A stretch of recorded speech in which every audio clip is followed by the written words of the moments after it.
नमस्कार बच्चों, आज हम कक्षा चौथी में पाठ नंबर 11वां जो कि एक कविता है जिसका नाम है पढ़क्कू की सूझ। हम इसके स्वाध्याय को आज सॉल्व करेंगे। तो चलो सबसे पहले है कठिन शब्द। यहाँ पर बच्चों में इन सारे शब्दों को सही उच्चारण के साथ बोलूंगा। अगर बच्चों आप चाहो तो आप मन में बोल सकते हैं। तो चलो शुरू करते हैं। पहला है पढ़क्कू, मतलब ज्यादा पढ़ाई करने वाला। तेज, तर्कशास्त्र, फिक्र, बैल, मालिक, गजब, निश्चय, ढब, आखिर, भेद, पागुर। पागुर का मतलब बच्चों होता है जुगाली करना। जैसे कि जानवर जो खाया हुआ चीज होता है उसको बार बार चबाते उसको बोलेंगे पागुर। गर्दन, घंटी, तनिक, तनिक का मतलब होता है थोड़ा। बूंद, सांझ मतलब शाम। हंसा, ज्ञान, थोड़ा। कोलू, कोलू मतलब जो तेली होता है वो इस कोलू में क्या करता है, तिल और मूंगफली जैसे सीड्स को अंदर डालता है, फिर उसको पीसकर उसमें से तेल निकालता है। अब यहाँ पर रोज, पूंछ, मंतिक। तो बच्चों यहाँ पर इन सारे शब्दों की वर्तनी को आपको याद रखना है। निम्नलिखित प्रश्नों के उत्तर लिखो। तो सबसे पहला प्रश्न है पढ़क्कू क्या पढ़ते थे और उसकी क्या आदत थी। तो इस कविता में जो पढ़क्कू था वो क्या पढ़ता था और उसकी आदत क्या थी। तो यहाँ पर इसका उत्तर यह है कि भाई पढ़क्कू तर्कशास्त्र मतलब मंतिक, इसको अंग्रेजी में लॉजिक बोलते हैं। तो भाई पढ़क्कू तर्कशास्त्र पढ़ते थे और जहाँ कोई भी बात ना होती वहाँ भी नई बात गढ़ लेता था। मतलब जहां पर कोई बात ना हो फिर भी वो वहां पर नई बात को गढ़ लेता था, मतलब उसकी ये आदत थी। प्रश्न नंबर दूसरा, एक दिन पढ़क्कू के मन में क्या प्रश्न उठा। तो भाई इसका उत्तर यह कि भाई पढ़क्कू के मन में यह प्रश्न उठा कि कोलू का बेल बिना चलाए कैसे चलता है। मतलब यहाँ पर पढ़क्कू है, उसके मन में यह सवाल उठता है कि भाई ये कोलू का बेल होता है, उसको कोई चलाता नहीं है, लेकिन फिर भी वो अकेला उस कोलू के इर्द गिर्द घूमता ही रहता है। क्या उसके मालिक ने उसको कोई तरकीब सिखाई है, कोई ढब सिखाई है? तो ये अकेला अकेले कैसे घूमता है? तो यह देखने के बाद उसके मन में कई तरह के सवाल पैदा होते हैं। प्रश्न तीसरा, मालिक मतलब तेली को बेल घूमने और न घूमने की फिक्र क्यों नहीं थी। मतलब जो मालिक था वो तो कोलू का जो बेल होता है उसको वहां पर छोड़ देता था और वो तो आराम से सो जाता था, मतलब आराम करता था। उसको कोई फिक्र नहीं थी कि भाई उसका बेल घूम रहा है कि नहीं घूम रहा है। तो भाई ऐसा क्यों, उसको क्यों फिक्र नहीं थी? तो इसका उत्तर यह है कि भाई मालिक को बेल के घूमने और न घूमने की फिक्र इसलिए नहीं थी क्योंकि बेल के गले में एक घंटी बंधी हुई थी और बेल के चलते ही टुन टुन आवाज करती थी।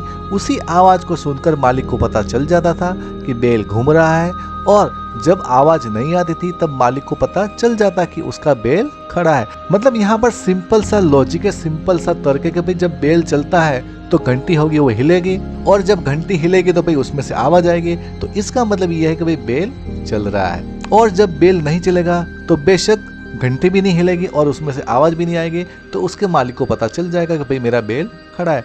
इसीलिए बेल का मालिक है उसको बिल्कुल ही फिक्र नहीं थी। प्रश्न चौथा, बैल यदि खड़ा खड़ा गर्दन को खूब हिलाता तो क्या होता। अब यहाँ पर देखिए बच्चों, बेल यदि खड़ा खड़ा गर्दन को खूब हिलाता तो क्या होता। तो यहाँ पर इसका उत्तर है बेल यदि खड़ा खड़ा अपनी गर्दन को हिलाता तो घंटे की आवाज तो खूब आती और मालिक को लगता कि उसका बेल घूम रहा है, परंतु उस मालिक को शाम तक तेल की एक बूंद भी नहीं मिलती। आप यहाँ पर बच्चों देखिए कि अगर बेल घूमता नहीं लेकिन खाली गर्दन को हिलाता तो भाई घंटी तो हिलती और उसमें से आवाज भी आती। तो मालिक को लगता है कि भाई मेरा बेल घूम रहा है, क्योंकि मालिक ने तो कभी ऐसा सोचा ही नहीं है कि भाई बेल खड़ा खड़ा ऐसे घंटे हिलाएगा, क्योंकि वो तो ऐसा सोच ही नहीं सकता है। मालिक भी ऐसा कभी सोच ही नहीं सकता और बेल का भी इतना दिमाग नहीं है कि वो इस तरह से करे। तो यहाँ पर कल्पना की गई कि अगर ऐसा होता तो क्या होता है, मालिक को शाम तक तेल की एक बूंद भी नहीं मिलती। प्रश्न पांचवा, पढ़क्कू के तर्क मतलब सोच का उत्तर बेल के मालिक ने कैसे दिया। तो यहाँ पर जो पढ़क्कू था उसका जो तर्क था उसका उत्तर बेल के मालिक ने इस तरह से दिया। तो भाई इसका उत्तर यह है कि भाई मालिक ने पढ़क्कू को कहा कि जहां से तुमने ये ज्ञान सीखा है वहां जाकर उसे फैलाओ। यहाँ पर सब कुछ सही है क्योंकि मेरा बेल अभी तक तर्कशास्त्र नहीं पढ़ पाया। मतलब बेल का जो मालिक था उसने सीधा ही बोल दिया कि आपने जहां से ये ज्ञान सीखा है उसको वहीं पर फैलाओ, उसको वहीं पर सिखाओ, क्योंकि भाई हमारे बेल ने अभी तक इस तरह का तर्कशास्त्र नहीं पढ़ा, इसीलिए आपके ज्ञान की यहाँ पर जरूरत नहीं है। मतलब सीधा ही उसको बोल दिया।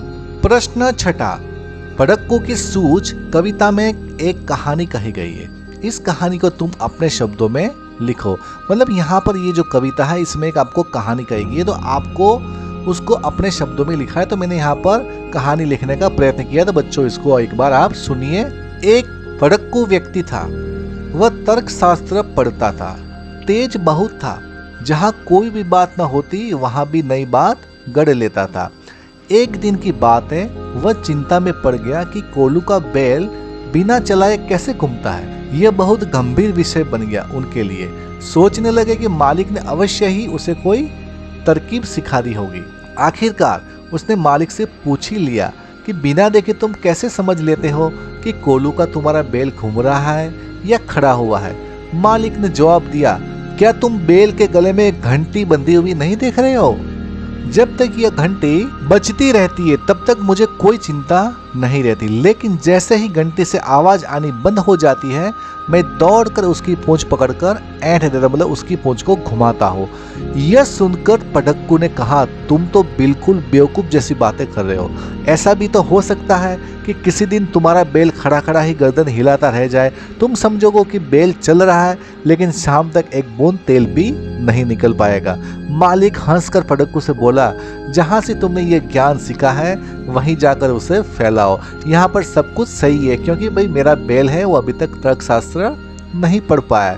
मतलब यहाँ पर जो बैल का मालिक है उसने पड़क्कू को सीधा ही बोल दिया, आपका जो ज्ञान है उसको यहाँ पर मत फैलाओ, आप जहाँ से सीखे हो उसको वहीं पर फैलाओ, क्योंकि अभी हमारा बैल अभी तक तर्कशास्त्र मतलब लॉजिक नहीं पढ़ पाया है। तो बच्चों मैंने इस कहानी को बनाने का प्रयास किया। तो बच्चों अगर आप चाहो तो आप अपनी भाषा में भी कहानी को बना सकते हो और खुद अपनी कॉपी में लिख सकते हो। प्रश्न 7वां, तीसरी कक्षा में तुमने रामधारी सिंह दिनकर की कविता मिर्च का मजा पढ़ी थी। अब तुमने उन्हीं की कविता पड़क्कू की सूझ पढ़ी। अब यहाँ पर पहला है क, भाई दोनों में से कौन सी कविता पढ़कर तुम्हें ज्यादा मजा आया? मतलब आपको मिर्च का मजा पढ़कर मजा आया कि पड़क्कू की सूझ? भाई चाहो तो तीसरी की किताब आप फिर से देख सकते हो। तो भाई इसका उत्तर है कि भाई मुझे काबुली वाला कविता पढ़कर ज्यादा मजा आया, क्योंकि भाई उसमें काबुली वाला है वो क्या करता है 25 पैसे की मतलब 54 की मिर्च लेता है और वो सारी मिर्च को फल समझकर खा लेता है। आसपास के लोग बोलते हैं भाई क्यों अपना पेट को जला दो, वो क्या बोलता है भाई मैंने उसके पैसे दिए, मैं तो सारी की सारी खा जाऊंगा। मतलब हाँ, तो इस कविता में जो काबुली वाले की सोच होती है उसके ऊपर मुझे बहुत ही हंसी आती है, इसलिए मुझे ये कविता इस कविता से बहुत ही अच्छी लगती है। ख, तुम्हें काबुली वाला ज्यादा अच्छा लगा या पड़क्कू या कोई भी अच्छा नहीं लगा? तो भाई इसका उत्तर भाई मुझे काबुली वाला ज्यादा अच्छा लगा, क्योंकि मुझे वो बहुत ही फनी लगा। प्रश्न 8वां, क, पड़क्कू का नाम पड़क्कू क्यों पड़ा होगा? तो इसका उत्तर ये है कि भाई क्योंकि वह दिन रात पढ़ता रहता होगा, इसलिए उसका नाम पड़क्कू पड़ा। तो बच्चों आपको पता है कि भाई पड़क्कू का मतलब होता है जो दिन रात पढ़ता है, उसको बोलेंगे पड़क्कू। यहाँ पर ख, तुम कौन सा काम खूब मन से करना चाहते हो? उसके आधार पर अपने लिए भी पड़क्कू जैसा कोई शब्द सोचो। पड़क्कू पूरा दिन पढ़ता है, तो आप ऐसा कौन सा काम करना चाहते हो? तो यहाँ पर इसका उत्तर है कि भाई मैं चित्र बनाने का काम खूब मन से करना चाहता हूँ, इसके लिए मैं चित्रकार कहलवाना पसंद करूँ। प्रश्न 9वां, हाँ, जब बचती नहीं दौड़कर तनिक पूंछ धरता हूँ। पूंछ धरता हूँ का मतलब है पूंछ पकड़ लेता हूँ। यहाँ पर धरता का मतलब होता है पकड़ लेता हूँ। नीचे लिखे वाक्यों को अपने शब्दों में आपको लिखना है, मतलब इन वाक्यों को आपको अपने शब्दों में लिखना है। जैसे कि यहाँ पर है पहला क, मगर बूंद भर तेल सांझ तक भी क्या तुम पाओगे? तो इसको आपकी भाषा में लिखना है। तो यहाँ पर इसका उत्तर है कि भाई मगर शाम तक भी बूंद भर तेल तुम नहीं पा सकोगे, मतलब आपको शाम तक भी तेल की एक बूंद नहीं मिलेगी। ख, बैल हमारा नहीं अभी तक मंतिक पढ़ पाया है। इसका उत्तर यह कि भाई हमारे बैल ने अभी तक तर्कशास्त्र नहीं पढ़ा है। ग, सिखा बैल को रखा इसने, निश्चय कोई ढब है। तो भाई इसका उत्तर है कि भाई इसने बैल को जरूर कोई तरीका सिखा रखा है। अब है घ, जहां ना कोई बात वहां भी नई बात गढ़ते थे। तो इसका उत्तर ये कि भाई जहां कोई बात नहीं होती थी वहां भी नई बात बनाने लगते थे। तो गढ़ने का मतलब क्या होता है? कुछ बनाना, कुछ नया बनाना। प्रश्न 10वां, पड़क्कू नई नई बातें गढ़ते थे। बताओ ये लोग क्या गढ़ते, मतलब क्या बनाते? जैसे कि सुनार, तो सुनार बनाता है गहना। लोहार लोहे की चीजें। ठठेरा बर्तन बनाता है। कवि कविता। कुम्हार मिट्टी के बर्तन। और लेखक बनाता है कहानी। पड़क्कू की सूझ कविता के कवि का नाम लिखो। तो इसका उत्तर है कि भाई पड़क्को की सूझ कविता के कवि का नाम रामधारी सिंह दिनकर है। निम्न शब्दों के समानार्थी शब्द लिखो। तो यहाँ पर पहला है ढब। ढब का मतलब होता है तरीका। गजब तो इसका होता है कमाल। छल का होता है धोखा। मालिक का स्वामी। गर्दन का होता है गला। माया तो होता है भ्रम। भेद, भेद का होता है राज। मंतिक का होता है तर्कशास्त्र। रोज का होता है प्रतिदिन। पागुर का होता है जुगाली। फिक्र मतलब चिंता। धरना तो मतलब पकड़ना। बेवकूफ का होता है मूर्ख। ज्ञान का होता है समझ। तनिक का होता है थोड़ा। सदा का होता है सर्वदा। केवल का होता है मात्र। सांझ का होता है शाम। तो बच्चों ये सारे समानार्थी शब्दों को आपको याद रखना है। विलोम शब्द मतलब विरुद्धार्थी शब्द लिखिए। तो भाई तेज, तेज का मतलब होता है मंद, मतलब बहुत ही स्लो। मालिक, मालिक का होगा नौकर। तनिक तो यहाँ पर ज्यादा। बेवकूफ का होगा होशियार। ओ की मात्रा वाले शब्द आपको लिखने हैं। तो जैसे कि बोला, फैलाओ, जाओ, रोज, सोचते। यहाँ पर बच्चों आप देख सकते हो भाई सब में ओ की मात्रा लगी हुई है, मतलब यहाँ पर आप देख सकते हो। जैसे कि बोला में बो, फैलाओ में ओ, जाओ में ओ, रोज में रो, सोच में सो। तो यहाँ सब में ओ की मात्रा लगी हुई है। यहाँ पर बच्चों छोटा ऊ और बड़ा ऊ की मात्रा लगाकर शब्द आपको पूरे करने। तो यहाँ पर सबसे पहला शब्द है घमता। तो भाई घमता में छोटा ऊ लगेगा कि बड़ा ऊ लगेगा? तो यहाँ पर लगेगा घुमता, मतलब बड़ा ऊ की मात्रा आएगा घुमता। पागर, पागर में आएगा छोटे ऊ की मात्रा आएगी तो मतलब पागुर। कोल्हा में आएगा भाई बड़े ऊ की मात्रा होगा इससे कोल्हू। यहाँ पर बंद लिखा है तो यहाँ पर बड़े ऊ की मात्रा आएगी बुंद। और बच्चों याद रखने वाली एक बात यहाँ पर यह है कि जहां पर बड़े ओ की मात्रा लगती है उस वर्ण के ऊपर हमें ज्यादा जोर लगाना। जैसे यहाँ पर घ के नीचे बड़े ओ की मात्रा, जैसे कि घूमता। और यहाँ देखिए पागुर, तो पागुर को हमें ग के ऊपर ज्यादा जोर नहीं लगाना, जैसे कि पागुर हमें एकदम नॉर्मली बोलना है। जिसके ऊपर बड़े ओ की मात्रा आएगी उसके ऊपर ज्यादा जोर लगाना है, और जिसके ऊपर छोटे ओ की मात्रा आएगी वहां पर ज्यादा जोर नहीं लगाना है। जैसे मैं यहाँ पर दोनों शब्द बोलता हूँ तो आपको पता चल जाएगा, जैसे कि घूमता, पागुर। यहाँ देखिए कोल्हू, बुंद। तो जहां पर बड़े ओ की मात्रा है वहां पर आपको थोड़ा सा ज्यादा जोर लगाना होगा। एक समान तुक वाले शब्द बनाओ। तो यहाँ पर पहला है पढ़ते तो होगा गढ़ते। तेल का मेल। कोरे, गोरे, गजब, अजब। आओगे, पाओगे, माया तो काया। तो इस तरह से बच्चों आप तुक वाले शब्द बना सकते हो।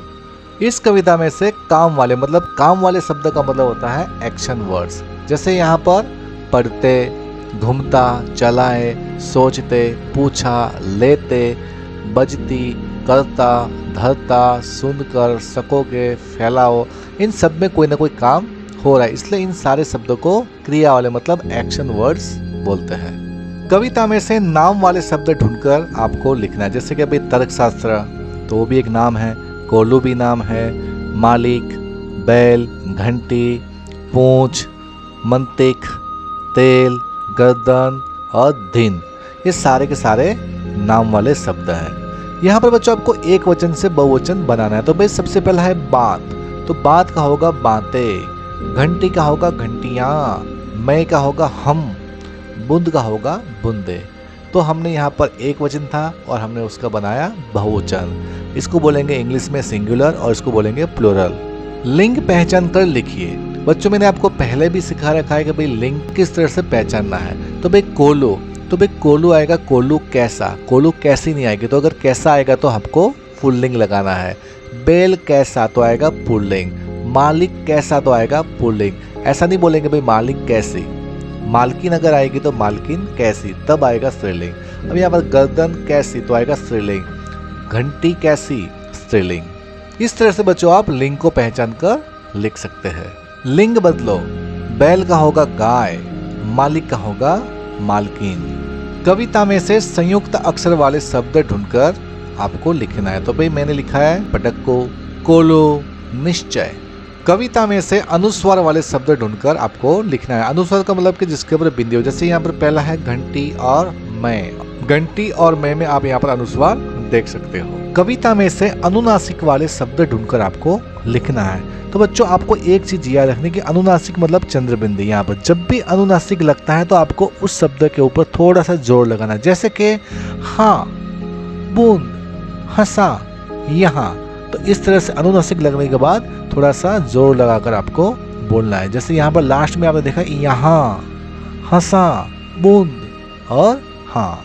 कविता में से योजक चिन्ह वाले शब्द ढूंढकर आपको यहाँ पर लिखना है। तो मैंने यहाँ पर कुछ शब्द इस कविता में से ढूंढ कर लिखे हैं। तो देखिए यहाँ पर सोच समझ, खड़ा खड़ा, टुन टुन, ठीक ठाक। तो इन शब्दों के बीच में यहाँ पर योजक चिन्ह लगा हुआ जो आप बच्चों अच्छे से देख सकते हो।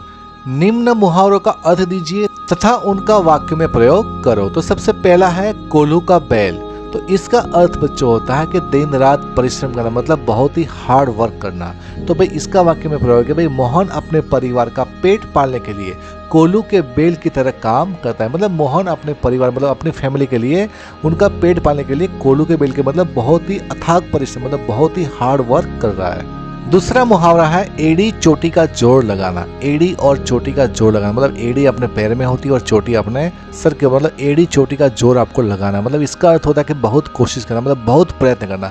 तो इसका वाक्य में प्रयोग है बच्चों, कक्षा में प्रथम आने के लिए पिंटू ने एड़ी चोटी का जोड़ लगा दिया। मतलब यहाँ पर जो पिंटू है उसको उसकी क्लास में प्रथम आना था, मतलब फर्स्ट आना था। तो उसने एड़ी चोटी का मतलब बहुत ही कोशिश किया, उसने बहुत ही प्रयत्न किया। तो इसका मतलब ये होता है कि एड़ी चोटी का जोड़ लगाना मतलब होता है बहुत कोशिश करना। तीसरा मुहावरा है पसीना बहाना। तो इसका अर्थ है कि भाई बहुत मेहनत करना। वाक्य में प्रयोग है किसान पसीना बहाकर खेत में धान पैदा करता है। मतलब किसान क्या करता है, बहुत मेहनत करता है, तब जाकर उनको धान मिलता है, अनाज मिलता है। तो इसी तरह यहाँ पर इस मुहावरे का मतलब होता है, पसीना बहाने का मतलब होता है बहुत मेहनत करना। जब बच्चों हम मेहनत करते तो हमें उसका फल भी बहुत ही मीठा मिलता है। चौथा मुहावरा है दिन रात एक करना। भाई दिन रात तो कभी एक हो नहीं सकते, लेकिन इसका मतलब यह है कि भाई कठिन परिश्रम करना, मतलब दिन और रात एक समझना। तो इसका मतलब होता है कठिन परिश्रम करना। तो भाई इसका वाक्य में प्रयोग है, भाई परीक्षा में पास होने के लिए सुरेश ने दिन रात एक कर दी। मतलब उसने नींद नहीं ली, बस पूरा दिन पढ़ता ही गया, ना रात देखा ना दिन देखा। मतलब इसको बोलेंगे दिन रात एक करना। अंत में बच्चों आपको निम्न चित्र बनाकर उसमें रंग भरना है। यहाँ पर बच्चों आप कोल्हू का बेल को देख सकते हो और उसकी यहाँ पर घंटी भी आप देख सकते हो, और यहाँ पर कोल्हू है। यहाँ पर बच्चों तिल के सीड या फिर मूंगफली या कोई भी सीड्स इसमें डाला होगा, जिसको पिसकर यहाँ पर तेली उसमें से तेल निकालेगा। तो बच्चों ये जो चित्र है आपको आपकी कॉपी में ड्रॉ करना है और उसके अंदर आपको रंग भरना है। तो यहाँ पर बच्चों इस कविता का स्वाध्याय पूरा होता है। तो बच्चों मैं आशा करता हूँ कि आपको ये वीडियो बहुत ही अच्छा लगा होगा। तो बच्चों अगर आपको ये वीडियो अच्छा लगा है तो आप इस वीडियो को लाइक कीजिए, शेयर कीजिए और कमेंट कीजिए। और इस तरह के एजुकेशनल वीडियो देखने के लिए आप इस चैनल को सब्सक्राइब कर सकते हैं। तो चलो बच्चों मिलते हैं अभी एक नए वीडियो में, तब तक के लिए जय हिंद, जय भारत।